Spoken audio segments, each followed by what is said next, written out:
அன்பும் பண்பும் பாசமும் நேசமும் நிறைந்த நட்புகளுக்கும் உறவுகளுக்கும் என் இனிய காலை வணக்கம். இன்று ஒரு குறள். அதிகாரம் 40, பொருட்பால்.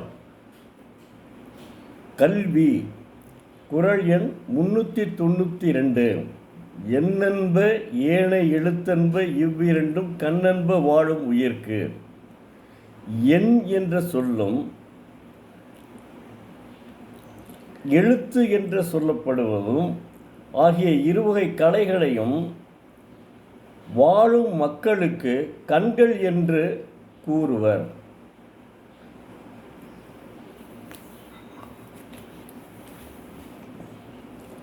தெய்வப்புலவர் திருவள்ளுவர் எண் எழுத்து எனும் இரண்டையுமே கண் என்று கூறுவர் என்று சொல்லுகிறார்.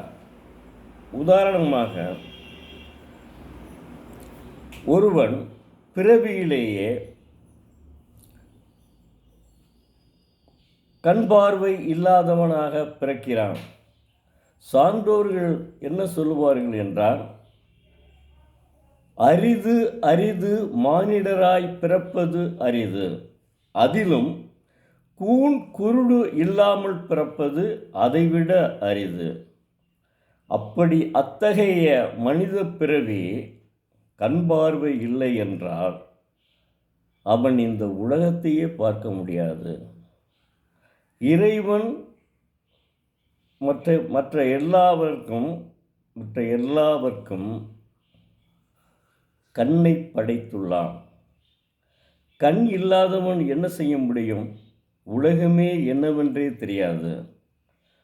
அந்த மாதிரி, அதாவது கல்வி கண் போன்றது என்கிறார். அப்ப நமக்கு ஒரு மனிதனுக்கு கண் எப்படி இருக்க வேண்டும்? கண் கண்டிப்பாக இருக்க வேண்டும். அதுபோல கல்வி என்னும் எழுத்தும் ஒரு மனிதனுக்கு தேவை என்கிறார். இதிலிருந்து நாம் அறிந்து கொள்வது என்ன? கண்டிப்பாக ஒரு மனிதன் பிறந்தால் அவன் கல்வி கற்க வேண்டும். அப்போதுதான் அவர் சான்றோர்களிடையே பேச முடியும்.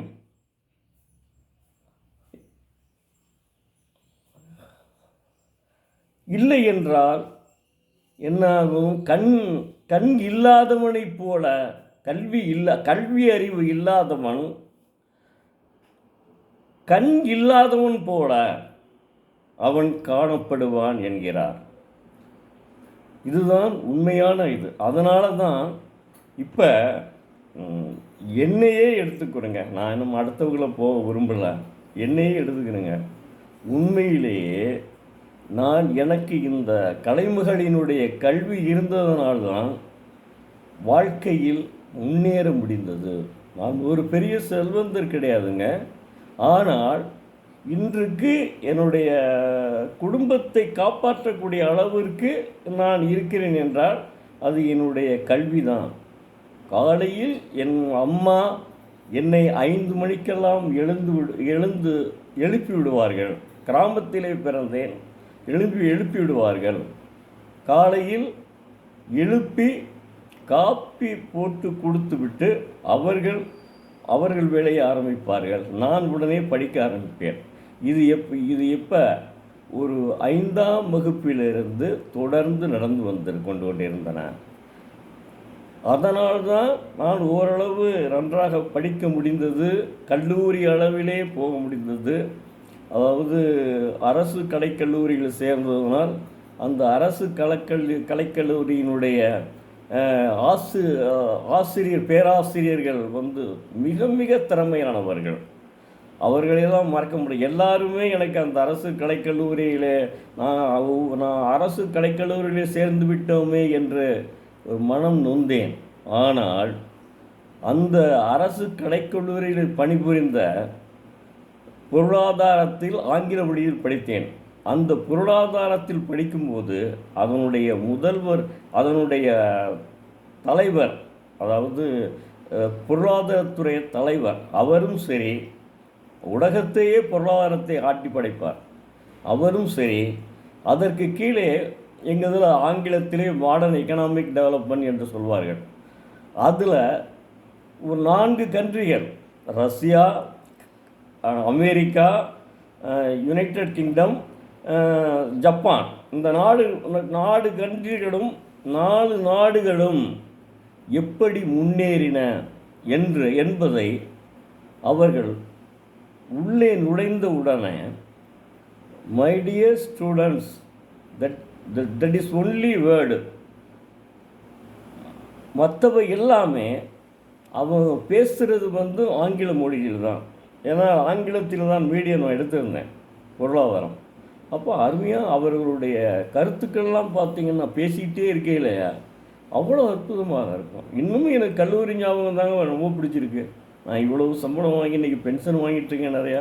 இருந்த போதிலும் எனக்கு கல்லூரி வாழ்க்கை தான் பிடிச்சிருக்கு. அந்த அளவுக்கு என்னுடைய பேராசிரியர்கள் இருந்தார்கள், அவர்களை குறை சொல்லவே முடியாது. அப்படிப்பட்ட ஒரு பேராசிரியர்கள் பார்ப்பதே அரிது. காரணம், அவர்கள் படித்து முடித்தவுடன் ஐஏஎஸ் ப்ரிலிமினரி பாஸ் பண்ணிவிட்டார்கள், ஆனால் மெயின் பாஸ் பண்ண முடியவில்லை. அப்போ அந்த அளவுக்கு தகுதி உடையவர்கள் எங்களுக்கு பேராசிரியர்களாக கிடைத்திருந்ததனால் நாங்கள் அந்த அளவுக்கு முன்னேற முடிந்தது. நன்றி, வணக்கம். நாளை மீண்டும் பார்ப்போம்.